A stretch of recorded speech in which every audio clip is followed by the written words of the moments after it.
Hello student, today I am going to discuss about photosynthesis. तो चलिए शुरू करते हैं। फोटोसिंथेसिस में क्या है समझते हैं। फोटोसिंथेसिस क्या होता है? एक तरह का फिजियोलॉजिकल प्रोसेस है जो बेसिकली प्लांट्स में होता है। जहां कहीं भी क्लोरोफिल मॉलिक्यूल्स अवेलेबल होते हैं उन सभी प्लांट में भी, कुछ ऑर्गेनिज्म में भी होता है, पर अभी हम लोग फोटोसिंथेसिस प्लांट्स में ही पढ़ रहे हैं तो इसी के बारे में बात करते हैं। ठीक है, लिखा हुआ है कि photosynthesis is a physiological process by which plant cells containing chlorophyll, plant cells के अंदर क्लोरोफिल मॉलिक्यूल्स होंगे। वो प्लांट क्या करता है?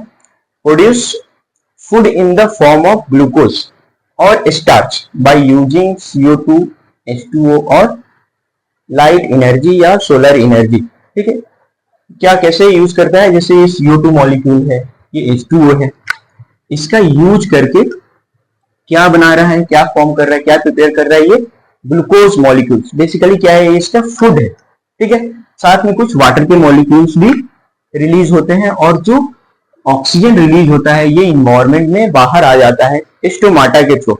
ओके, पर ये प्रोसेस के लिए क्या चाहिए? सोलर एनर्जी बहुत ही ज्यादा रिक्वायर्ड है और इसको ट्रैप कौन करता है? यही क्लोरोफिल मॉलिक्यूल ट्रैप करके ये क्या करेगा? एक्टिवेट हो जाएगा और एक्टिवेट हो जाएगा तो ये जो सोलर एनर्जी ट्रैप किया है, इस सोलर एनर्जी का यूज होगा वाटर के मॉलिक्यूल्स को तोड़ने में। अब ये जो वाटर के मॉलिक्यूल्स टूटेंगे तो यहां से रिलीज होगा ये वाला ऑक्सीजन जो इन्वायरमेंट में जाएगा और साथ में होगा H+ और इलेक्ट्रॉन।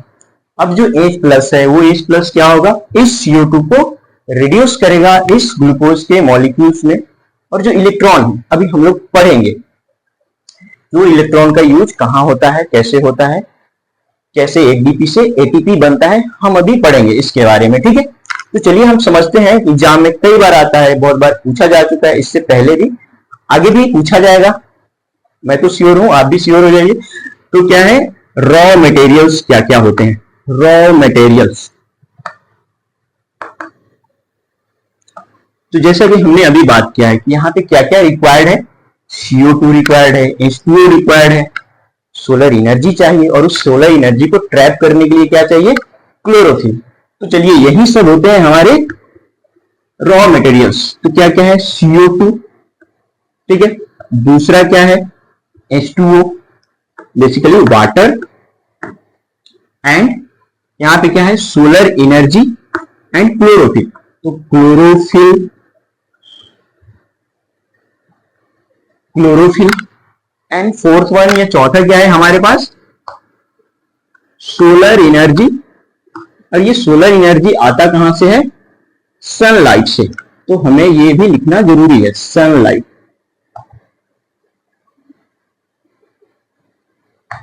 ओके स्टूडेंट्स, अब चलिए समझते हैं ये जो सारा प्रोसेस है अभी जो हमने समझा है बहुत ही शॉर्ट में, ये 2 स्टेप में होता है। कैसे होता है इसे समझते हैं। चलिए देखते हैं कि कैसे। बेसिकली इसके में क्या 2 स्टेप चाहिए जो इसे पूरा ये जो प्रोसेस है ये कैसे होगा? 2 स्टेप में। ठीक है, 2 स्टेप्स चाहिए। तो पहला स्टेप इसमें क्या है?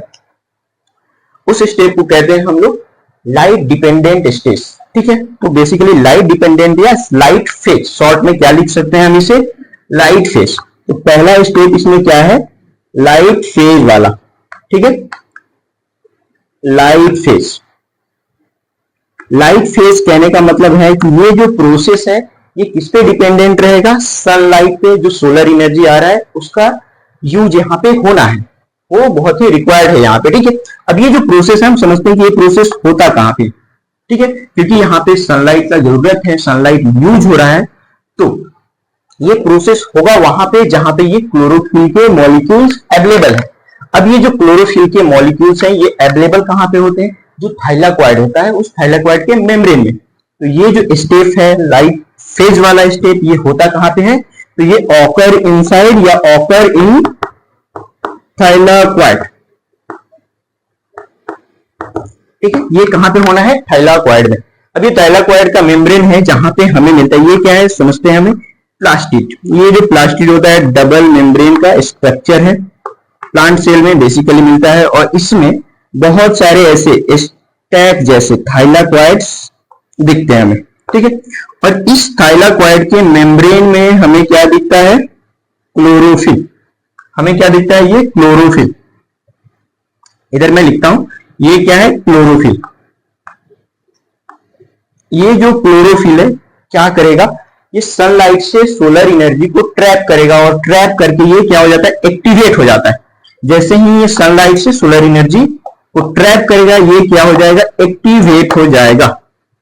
ठीक है, तो इसमें जो पहला स्टेप होता है क्या होता है, एक्टिवेशन ऑफ, ये जो लाइट फेज वाला जो स्टेप है, इस स्टेप में जो पहला स्टेप है जो अभी हमने समझा यहाँ पे, क्लोरोफिल क्या करेगा, सनलाइट से सोलर एनर्जी को ट्रैप करेगा और सोलर एनर्जी को ट्रैप करके ये एक्टिवेट हो जाएगा।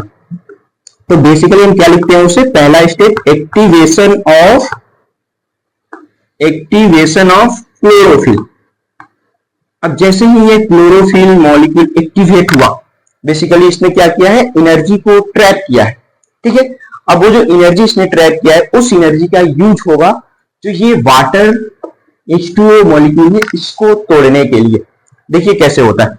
अब इसने क्या किया है, एनर्जी को ट्रैप किया हुआ है, तो अब ये क्या करेगा, बेसिकली स्प्लाइटिंग ऑफ वाटर। इसमें जो दूसरा स्टेप है, मैं ऐसे लिख देता हूं, ये 1 ये 2। ठीक है, तो अब क्या होगा, स्प्लाइटिंग ऑफ वाटर, स्प्लाइटिंग ऑफ वाटर। अब ये स्प्लाइटिंग ऑफ वाटर कैसे हो रहा है देखते हैं। बेसिकली ये जो क्लोरोफिल सोलर एनर्जी ट्रैप किया है, वो सोलर एनर्जी यूज होगा यहाँ पे इस H2O के मॉलिक्यूल को तोड़ने के लिए। ठीक है, ये H2O का मॉलिक्यूल टूटेगा किसमें, 4H+ में। ठीक है, उसके बाद ऑक्सीजन जो कहां जाना है, जैसा कि मैंने शुरू में बताया था कि ये ऑक्सीजन इन्वायरमेंट में चला जाएगा, तो ये वही वाला ऑक्सीजन है जो कहां चला जाएगा, इन्वायरमेंट में। और साथ में क्या रिलीज होना है यहाँ पे, इलेक्ट्रॉन। कितने इलेक्ट्रॉन, ये भी 4 इलेक्ट्रॉन। ठीक है, और इसको तोड़ने के लिए 4 फोटोन के एनर्जी का यूज होता है, 4 फोटोन। ठीक है, 4 फोटोन के एनर्जी, 4 फोटोन के बराबर का एनर्जी यहाँ पे यूज होता है, जिससे क्या है, ये टू वाटर के मॉलिक्यूल्स ब्रेक डाउन होंगे किसमें, H+ आयन में, ऑक्सीजन में और इलेक्ट्रॉन में। ठीक है, अब आगे समझते हैं इसका यूज क्या होगा। बेसिकली जब हमने अभी ये जो चीजें पढ़ी हैं, ये जो चीजें हमने समझा है, ये जो कुछ हमें प्रोडक्ट मिला है, अब इसका यूज कहां पे होगा, इस लाइट फेज में। अब बेसिकली ये जो H+ है, ये क्या करेगा, ये जाएगा NADP के पास, और ये जो NADP है वो H+ को लेके, वो NADP क्या करेगा, इस H+ को लेगा और लेकर क्या करेगा, NADPH में कन्वर्ट हो जाएगा। ये जो NADP है, सॉरी, ये NADP क्या करेगा, ये जो H+ है, इस H+ को लेके क्या हो जाना है, इसको NADPH में कन्वर्ट हो जाना है। और ये जो इलेक्ट्रॉन के मॉलिक्यूल्स हैं, ये जो ADP होते हैं, एडिनोसिन डाइफॉस्फेट, यहां पे ये जो इलेक्ट्रॉन है, ये क्या करेगा, हेल्प करेगा इसको कन्वर्ट होने में, किसमें, ATP के मॉलिक्यूल्स में। ठीक है, तो बेसिकली ये क्या है, लाइट फेज का प्रोडक्ट हमने क्या क्या देख लिया है यहाँ पे। एक ये प्रोडक्ट हमें मिल रहा है, एक ये प्रोडक्ट हमें मिल रहा है, और एक ये प्रोडक्ट। तो ये पहला, ये दूसरा प्रोडक्ट हमारे पास आ गया, ये तीसरा। तो ये सभी जो प्रोडक्ट हमें मिल रहे हैं लाइट फेज में, अब इसका यूज कहां पे होना है, इसके दूसरे स्टेप में। जो सेकेंड स्टेप है वो क्या है, हम यहाँ पे समझते हैं, आगे आते हैं। ठीक है, देखते हैं कि जो दूसरा स्टेप है, सेकेंड स्टेप। ठीक है, तो सेकेंड स्टेप है, उसे कहते हैं हम लोग बेसिकली ये डार्क फेज या लाइट इंडिपेंडेंट फेज। और ये जो लाइट इंडिपेंडेंट फेज है, ये बेसिकली इसका मतलब ये नहीं है ये रात के वक्त होगा या नाइट में होगा। बेसिकली ये लाइट से इंडिपेंडेंट है, इसको सनलाइट की जरूरत नहीं है, इसे सोलर एनर्जी की जरूरत नहीं। इसे क्या चाहिए, किस पे डिपेंडेंट है, जो फर्स्ट स्टेप है हमारा लाइट फेज, इसका जो प्रोडक्ट बन रहा है, हमने क्या देखा यहाँ पे, ये जो बेसिकली ये दोनों जो प्रोडक्ट है, ये इसका यूज करता है, और इसका यूज करके क्या करता है, CO2 को रिड्यूस करता है, किसमें, ग्लूकोज के मॉलिक्यूल्स में। तो चलिए देखते हैं कैसे करता है। अब यहाँ पे क्या है हमारे पास, CO2, समझते हैं क्या है ये CO2। ये CO2 क्या यूज करेगा, ये NADPH से ये H ले लेगा, ठीक है, NADPH, ठीक है, और यहां से ATP भी यूज होगा, ठीक है। इसके हेल्प से ये क्या करेगा, फिर अब ग्लूकोज को फॉर्म करेगा बेसिकली। अब किसमें रिड्यूस हो जाएगा ये, बेसिकली ये क्या है, एक तरह का रिडक्शन हो रहा है यहाँ पे। बेसिकली ये जो CO2 मॉलिक्यूल्स हैं ये रिड्यूस हो रहे हैं किसमें, ग्लूकोज के मॉलिक्यूल्स में, ठीक है। ग्लूकोज क्या होता है, C6H12O6। यहां तक बात समझ में आई। अब क्या है, क्योंकि अब फोटोसिंथेसिस कंटिन्यूअसली चल रहा है, तो कंटिन्यूअसली चल रहा है तो ऐसे बहुत सारे CO2 के मॉलिक्यूल्स हैं जो क्या होंगे, रिड्यूस होंगे ग्लूकोज के मॉलिक्यूल्स में, ओके। अब ये सभी क्या होंगे, एक दूसरे से बाइंड करते हैं, बेसिकली इनका पॉलीमेराइजेशन होता है, और इस पॉलीमेराइजेशन होने के बाद क्या बनता है, स्टार्च, ठीक है। तो देखते हैं अब क्या होगा, ये कन्वर्ट होगा किसमें, पॉलीमेराइज होके स्टार्च में, स्टार्च में कन्वर्ट हो गया। कैसे, इसे बोलते हैं हम लोग क्या, पॉलीमेराइजेशन। तो बेसिकली क्या हो रहा है, पॉलीमेराइजेशन, और ये पॉलीमेराइज होके क्या बनाएगा, स्टार्च मॉलिक्यूल, ठीक है। अब जैसे ही नाइट का टाइम आता है, रात में, समझते हैं यहां पे क्या होता है, ये फिर से क्या हो जाता है, सोल्यूबलाइज। कब, नाइट कंडीशन में, नाइट वाले कंडीशन में क्या हो जाएगा, ये फिर से क्या होना है, ये क्या हो जाएगा, सोल्यूबलाइज। सोल्यूबलाइज होके फिर से क्या बना लेगा, ये ग्लूकोज। अब ये जो ग्लूकोज हमें मिल रहे हैं, अब ये फिर से जो सोल्यूबलाइज हो गया है, फिर से ग्लूकोज में कन्वर्ट हो गया। अब ये ग्लूकोज क्या होगा, फ्लोएम से होते हुए प्लांट के डिफरेंट पार्ट में जाके स्टार्च के फॉर्म में फिर से वहां पे स्टोर हो जाएगा, और इस पूरे प्रोसेस को बोलते हैं बेसिकली सोल्यूबलाइज होकर ग्लूकोज में कन्वर्ट होकर ग्लूकोज का प्लांट के डिफरेंट पार्ट में जाके स्टोर हो जाना स्टार्च के फॉर्म में, इस प्रोसेस को बोलते हैं हम लोग ट्रांसलोकेशन, ठीक है। तो अब क्या होगा, ये प्लांट के डिफरेंट पार्ट में जाएगा, मैं ऐसे यहां पे लिख रहा हूं, देखिए समझिएगा। अब ये क्या हो जाएगा, यहां पे ये कौन सा प्रोसेस होगा, ट्रांसलोकेशन, ट्रांसलोकेशन, सॉरी ट्रांसलोकेशन। ये जो ट्रांसलोकेशन हो रहा है बेसिकली इसका मतलब क्या है, ये फ्लोएम के हेल्प से हो रहा है। ये फ्लोएम, ग्लूकोज क्या होता है, कुछ भी हमने पढ़ा है, फ्लोएम का काम क्या है कि जो भी फूड प्रोडक्ट है उसको लीफ से लेके डिफरेंट पार्ट में पहुंचाना, ठीक है। तो अब ये क्या होगा, किसके हेल्प से हो रहा है, यहाँ पे फ्लोएम से होते हुए, फ्लोएम की हेल्प से प्लांट के डिफरेंट पार्ट में जाके स्टोर हो जाएगा इन द फॉर्म ऑफ स्टार्च। तो प्लांट के डिफरेंट पार्ट तक जाएगा, क्या लिखूंगा मैं यहाँ पे, कि प्लांट के डिफरेंट पार्ट में, प्लांट्स डिफरेंट पार्ट किसके फॉर्म में, स्टार्च के फॉर्म में वहां पे स्टोर हो जाएगा, ठीक है, स्टोर हो जाएगा उस पार्टिकुलर जगह पे, ठीक है। तो ये है हमारा फोटोसिंथेसिस का प्रोसेस, ये सभी चीजें होती है फोटोसिंथेसिस में। अब एक बार हम फिर से इसे रिकैप करते हैं कि हमने अभी तक क्या क्या पढ़ा है, ठीक है। तो देखिए समझते हैं कि फोटोसिंथेसिस हमने कैसे शुरू किया था, कि फोटोसिंथेसिस क्या है, एक तरह का फिजियोलॉजिकल प्रोसेस है जिसमें प्लांट सेल के अंदर क्या होता है, क्लोरोफिल मॉलिक्यूल, और वो क्लोरोफिल मॉलिक्यूल क्या करता है, ग्लूकोज को फॉर्म करता है, या स्टार्च को, अल्टीमेटली हमने देखा है स्टार्च फॉर्म कर रहा है, और स्टार्च फॉर्म करता है किसके हेल्प से, बहुत सारे रॉ मटेरियल्स को यूज करके। क्या क्या रॉ मटेरियल्स थे हमारे पास, CO2, H2O, क्लोरोफिल, एंड साथ में बहुत ही जो ज्यादा इंपॉर्टेंट है सोलर एनर्जी, जो कहां से आ रहा है, सनलाइट से, ठीक है। और हमने इसमें क्या समझाया है कि ये जो पूरा प्रोसेस है ये 2 स्टेप में होगा। तो जो इसका फर्स्ट स्टेप है उसे हम क्या बोलते हैं, लाइट फेज। बेसिकली ये लाइट डिपेंडेंट फेज है, ये लाइट में हो रहा है, सनलाइट के प्रेजेंस में हो रहा है, ठीक है। और ये जो प्रोसेस है ये कहां पे होता है, थाइलाक्वाइड मेम्ब्रेन में, थाइलाक्वाइड में, ठीक है।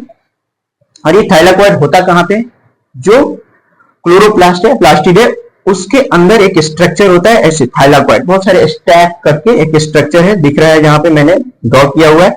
अब इसके मेम्ब्रेन में क्या है, क्लोरोफिल मॉलिक्यूल्स है, और वो क्लोरोफिल मॉलिक्यूल्स क्या करता है, वो कैपेबल है सनलाइट से सोलर एनर्जी को ट्रैप करने के लिए। अब वो क्या करता है, सनलाइट से सोलर एनर्जी को ट्रैप करेगा, और ट्रैप करके क्या हो जाता है, एक्टिवेट हो जाता है। अब वो जो एक्टिवेटेड क्लोरोफिल है उसके पास एनर्जी है, अब उस एनर्जी का यूज होगा कहां पे, यहाँ पे H2O को तोड़ने में, और इसे ही क्या बोलते हैं हम लोग, स्प्लाइटिंग ऑफ वाटर या फोटोलाइसिस ऑफ वाटर, ओके।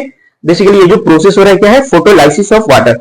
और यहाँ पे जो दो हमें वाटर के मॉलिक्यूल्स हैं, इसके लिए हमें क्या चाहिए, 4 फोटोन के बराबर की एनर्जी इसको तोड़ने के लिए, और ये टूटेगा किसमें, 4H प्लस आयन में एंड देन O2 में, और ये O2 कहां चला जाता है, एनवायरमेंट में थ्रू स्टोमाटा, और यहाँ पे जो हमें इलेक्ट्रॉन मिल रहे हैं 4 मॉलिक्यूल्स, अब इसका बेसिकली ये सभी का यूज होना है कहां पे, अब ये जो H प्लस है ये क्या करेगा, NADP इसे इंटेक करेगा, लेगा और कन्वर्ट हो जाएगा किसमें, NADPH में, और ये जो इलेक्ट्रॉन है इसका यूज कौन करेगा, ADP, और कन्वर्ट होगा किसमें, ATP। अब ये जो हमें मिल रहे हैं इन दोनों का हमने अभी समझा है कि यूज कहां पे होगा, डार्क फेज में, और हमने ये भी समझा है कि डार्क फेज कहने का मतलब ये नहीं है कि ये नाइट में हो रहा है या रात में हो रहा है, ऐसा कुछ नहीं है, ये बेसिकली लाइट से इंडिपेंडेंट है, हम इसीलिए इसे क्या बोलते हैं, डार्क फेज। अब बेसिकली डिपेंडेंट किस पे है, जो लाइट रिएक्शन में, लाइट फेज में बेसिकली जो प्रोडक्ट बन रहे हैं उस पे डिपेंडेंट है। तो अब क्या होगा, ये जो CO2 मॉलिक्यूल है ये यूज करेगा इस NADPH को, इस ATP को, और ग्लूकोज में रिड्यूस हो जाएगा। जैसे ये रिड्यूस होगा ग्लूकोज में, अब क्योंकि ये रिड्यूस हो रहा है तो कंटिन्यूअसली बहुत सारे ग्लूकोज के मॉलिक्यूल्स बनेंगे। अब बहुत सारे ग्लूकोज के मॉलिक्यूल्स एक साथ बाइंड करके बेसिकली पॉलीमेराइज हो जाते हैं, और पॉलीमेराइज होकर क्या बनाते हैं, स्टार्च। हमें पता है कि प्लांट में जो उसका स्टोर्ड फूड मटेरियल होता है क्या होता है, स्टार्च होता है, ठीक है, स्टार्च में कन्वर्ट हो जाएगा, ठीक है। लेकिन ये डे टाइम में ये सब चीजें हो रही, जैसे ही नाइट का टाइम होगा उस टाइम में क्या होता है, ये फिर से सोलुबलाइज हो जाएगा किसमें, ग्लूकोज के मॉलिक्यूल्स में, और ग्लूकोज के मॉलिक्यूल्स में सोलुबलाइज होकर फ्लोएम से होते हुए ये पहुंच जाएगा प्लांट्स के डिफरेंट पार्ट में, और वहां पे जाके स्टोर हो जाएगा स्टार्च के फॉर्म में। और इस सोलुबलाइज होने के बाद जो ग्लूकोज का मॉलिक्यूल है प्लांट्स के डिफरेंट पार्ट में पहुंच रहा है फ्लोएम से होते हुए, इस प्रोसेस को हम लोग बोलते हैं ट्रांसलोकेशन, ठीक है। तो ये कौन सा प्रोसेस है, ट्रांसलोकेशन, और ये जाके प्लांट के डिफरेंट पार्ट में स्टार्च के फॉर्म में स्टोर हो जाएगा। तो क्या है ये, this is all about photosynthesis. Thank you.